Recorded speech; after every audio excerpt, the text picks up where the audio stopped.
क्या यहाँ पे परवेश वर्मा के फादर चीफ मिनिस्टर नहीं थे जो आज लोकसभा के सदस्य हैं? पूरी की पूरी सिंधिया फैमिली आप लेके आ गए। धर्मेंद्र प्रधान जी नहीं है, इससे भी आपका पेट नहीं भरता है। तो भारतीय जनता पार्टी सत्ता के लालच में शिवसेना के साथ सरकार आपने क्यों बनाई थी? वो भी तो आपके हिसाब से परिवारवादी पार्टी है। चौटा क्या तरीका है यार, कोई नहीं बोल रहा है, फिर वही चिल्ला चिल्ली करने लगते हैं। इनका चिल्ला चिल्ली के अलावा इनको आता बीच में नहीं। गरिमा 3 मिनट जुड़ चुके, चिल्ला चुके, फिर भी परिवार के बाहर पहले अपने कहते थे ना, पिछड़ा दलित सब साथ में छोड़ दिया, संकुचित होकर हो गए पिछड़ों के नेता, संकुचित हुए जात के नेता। अपनी जात के किसी व्यक्ति को अगर राष्ट्रीय अध्यक्ष या मुख्यमंत्री बनाया हो तो बताइए।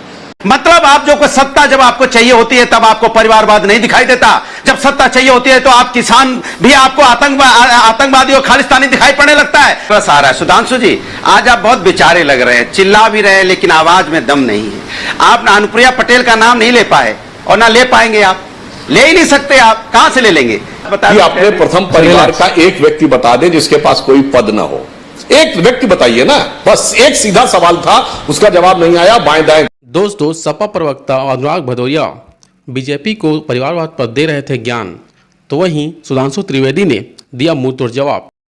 देखिए, भारतीय जनता पार्टी परिवारवाद की बात करती है, तो मैं पूछना चाहता हूं, अनुराग ठाकुर के पिताजी क्या चीफ मिनिस्टर नहीं थे? क्या यहाँ पे परवेश वर्मा के फादर चीफ मिनिस्टर नहीं थे जो आज लोकसभा के सदस्य हैं? पूरी की पूरी सिंधिया फैमिली आप लेके आ गए। राजनाथ सिंह जी के बेटा क्या विधायक नहीं है? आदरणीय कल्याण सिंह जी की पूरी फैमिली पार्टी में नहीं है?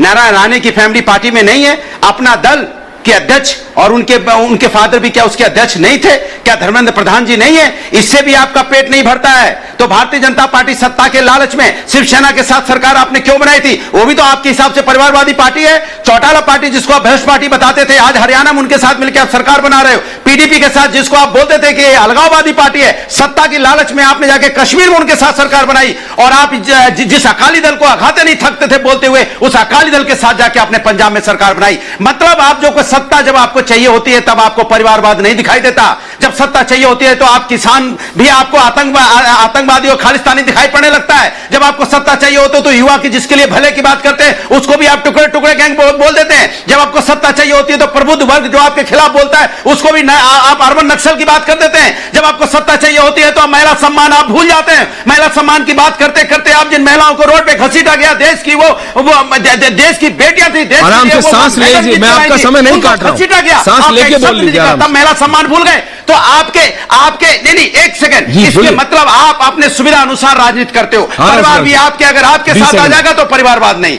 अगर आपके साथ कोई व्यक्ति आ जाएगा तो परिवारवाद खत्म हो जाता है। यह सही नहीं है, यह देश के लोकतंत्र के लिए सही नहीं है कि आप सुविधा के अनुसार राजनीति कर रहे हो। इसलिए विपक्ष कह रहा है कि आप मुद्दे पे बात नहीं करते हो, असली मुद्दों से ध्यान भटकाने की बात कर रहे हो। इसलिए विपक्ष एक साथ आया है क्योंकि राष्ट्र बचाना है। आपको सत्ता पानी है, हमें राष्ट्र बचाना है। हमें राष्ट्र के उन लोगों को बचाना है जिन पे जो लोग महंगाई की मार से जूझ रहे हैं। हमें राष्ट्र उन लोगों को बचाना है जो लोग यहाँ परेशान है बेरोजगारी से, हमें उनको अनुराग जी दोबारा भी आएंगे डिबेट पे, ऐसा नहीं है। ओपनिंग कमेंट्स है, थोड़ा सा ज्ञान बचा के रखिए, इसलिए हम एक साथ हैं।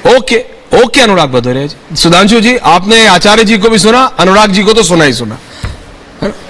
अब मैं आपका पहला रिप्लाई चाहता हूं, opening comment. Anurag ji please पानी। और वो जिस कदर हिलडुल रहे थे मैंने कंपन भी महसूस किया। आज भागिएगा नहीं सुधांशु जी। अच्छा आराम से अनुराग जी, आपने बोला बीच में नहीं, बीच में नहीं। अनुराग जी प्लीज, थैंक यू।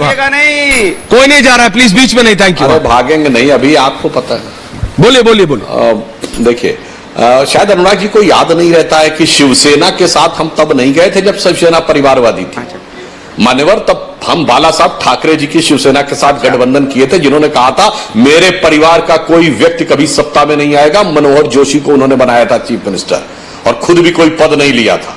जब हो गए परिवारवादी हमसे दूर हो गए। गलत। हम अकाली दल के साथ बीच में नहीं है कि आप चुनाव नहीं, अनुराग जी बीच में नहीं प्लीज, तो कोई परिवारवाद नहीं था। चुनाव नहीं लड़े जब वो आए अनुराग जी बीच में नहीं, मगर परिवार की उपस्थिति और परिवारवाद के क्या तरीका है यार, कोई नहीं बोल रहा है, फिर वही चिल्ला चिल्ली करने लगते हैं। इनके चिल्ला चिल्ली के अलावा इनको आता बीच में नहीं। गरिमा 3 मिनट जुड़ चुके, चिल्ला चुके, फिर भी तीनों।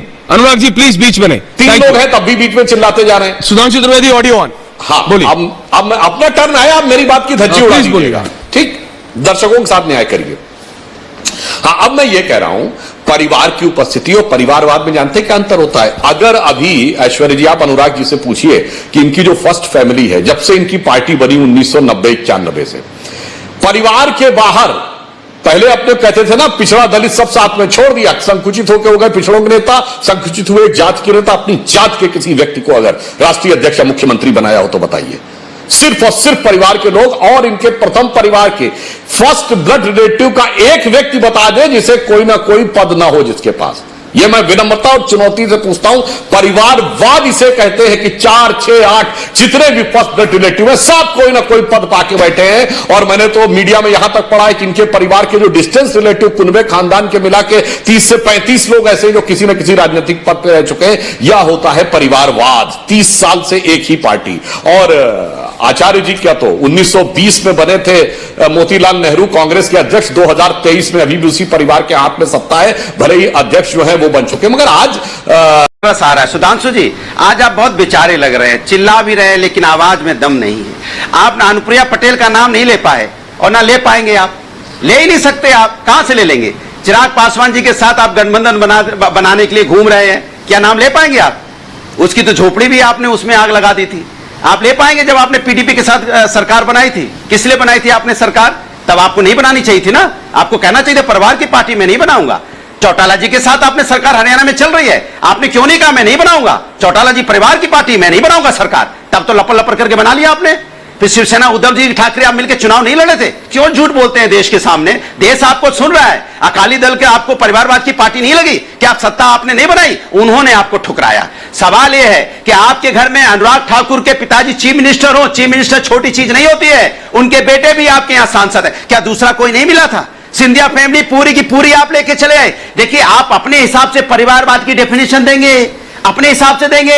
अध्यक्ष नहीं है इसलिए परिवार नहीं है। अध्यक्ष होगा तो परिवार, अध्यक्ष नहीं होगा तो नहीं परिवार। आप मुद्दों पे चर्चा नहीं करना चाहते, आप महंगाई पे चर्चा नहीं करना चाहते। टमाटर 100 के पार है, इस पे आप बोलना नहीं चाहते। दाल 200 रुपए पहुंच गई, आप बोलना नहीं चाहते। डीजल पेट्रोल महंगा हो चुका, आप बोलना नहीं चाहते। किसान यहां परेशान है, आप बोलना नहीं चाहते। सवाल यह है कि आप असली मुद्दों पे बात करना नहीं चाहते। ये मुद्दे तो आप 2014 में भी चिल्ला रहे थे इन मुद्दों पे, और उस मुद्दों के साथ आपने समझौते किए, आपने उनके साथ सरकारें बनाई, तब आपको कुछ ध्यान नहीं आया। आप चिंता मत कीजिए सुधांशु जी, आपके पेट में गड़बड़ाहट हो रही है, गुड़गुड़ाहट हो रही है, परेशानी है, मैं समझ सकता हूं। सत्ता जाने का डर सता रहा है। जब सत्ता जाने का डर सुधांशु जी सताता है तो आप वो बातें करने लगते हैं जो आप भूल जाते हैं। जो खाते हैं वो भी बताते हैं क्या? अनुराग जी, ओके ठीक है, क्विक रिस्पांस। इसलिए सुधांशु जी का, उसके बाद आचार्य जी के पास आ रहा हूं। सुनिए, जनता के मुद्दों पे चर्चा कीजिए, जिसको अनुराग जी ओके जवाब दे रहा हूं, क्विक रिस्पांस, उसके बाद आचार्य जी कुछ बात कीजिए जिसपे आप बात ओके अनुराग जी कतराते हैं। ठीक है भदौरिया साहब, रास्ते से निकल लेते हैं। ओके भदौरिया जी, कि मुद्दों पे dramatics class is over, thank you. मुद्दों से क्यों घबराते हैं भाई? सुधांशु जी घबराते हैं, थोड़ा थिएट्रिक्स ज्यादा करने लगे हैं अभी। देखिए, मूल सवाल का जवाब नहीं आ पाया। सही बात बता कि अपने प्रथम परिवार का एक व्यक्ति बता दे जिसके पास कोई पद ना हो। एक व्यक्ति बताइए ना, बस एक सीधा सवाल था, उसका जवाब नहीं आया, बाएं दाएं घूम गए। अब आते हैं मुद्दे की बात। तो ये बताइए, आज ही भारत में करंट अकाउंट्स डेफिसिट कितने पे आया है? बताइए अनुराग जी, बताइए मुद्दे की बात, अर्थव्यवस्था की बात कर रहा हूं, एकदम हार्ड कोर मुद्दे की बात बताइए। अच्छा ये बताइए, टमाटर क्या भाव? चालू वित्तीय चालू घाटा घटकर कितने पे आया है? बताइए। दाल क्या भाव है? आलू क्या भाव है? टमाटर पे आ गए, क्या भाव है? अच्छा चलिए, अच्छा रिलैक्स पे बात कर रहे हैं। अनुराग जी जब आप बोलते हैं कोई नहीं बोलता, आचार्य जी शांति से सुन रहे हैं। राजस्थान में कितना है? अनुराग जी थैंक यू करेंगे क्योंकि पोल, अनुराग जी थैंक यू। पोल खुलने का अनुराग जी आपने सवाल पूछा, आप ही का जवाब आ रहा है। Don't do this Anurag ji please, thank you thank you. उन्होंने मुझसे पूछा, मैंने जवाब दिया। ओके उन्होंने बोला डिफिसिट का, मैंने बताया। हो गया, अब हो गया, जवाब आ रहा है, बोलिए। जवाब नहीं, आचार्य जी शांति से सुन रहे हैं। इनके पास ये जवाब तब सुनिए। बहुत ज्यादा आपने हाथ पांव नचा के नौटंकी कर ली, मैं आपको जवाब देता हूं ना। आपके पास इसका जवाब था कि 30 साल में एक भी आपका वास्तविक नेतृत्व आपके परिवार के बाहर नहीं गया। ना आपके पास इसका जवाब था कि आपके परिवार का एक व्यक्ति बताइए इस पे पद ना हो। जब मैंने आपसे पूछा कि करंट अकाउंट डेफिसिट घसकर 0.2% पे आ गया है, जो ऐतिहासिक है, चालू घाटा, वो आपको उसका जवाब नहीं था। और जो दाम की बात कह रहे हैं, तो मैं ये भी कहना चाहता हूं, दर्शकों से जाके चेक करिए, जनवरी 2014 में जो गैस का सिलेंडर था, एलपीजी गैस का सिलेंडर 1241 रुपए का था। आज दुनिया में इतनी भयानक महंगाई का दौर है कि एक G7 कंट्री बताए जहां महंगाई हमसे कम हो, तो 1200 का है। एक G7 कंट्री बताए जहां विकास की दर हमसे कम हो, हमसे अधिक हो। इसलिए मैं कह रहा हूं, इसके बावजूद हमने 1241 आज नहीं हुआ, 1100 कुछ रुपए का है। यानी जो आप छोड़ के गए थे उस बुरे दौर से बेहतर है। मैंने सारी बातों को उत्तर दे दिया। फिर मैं कह रहा हूं आचार्य जी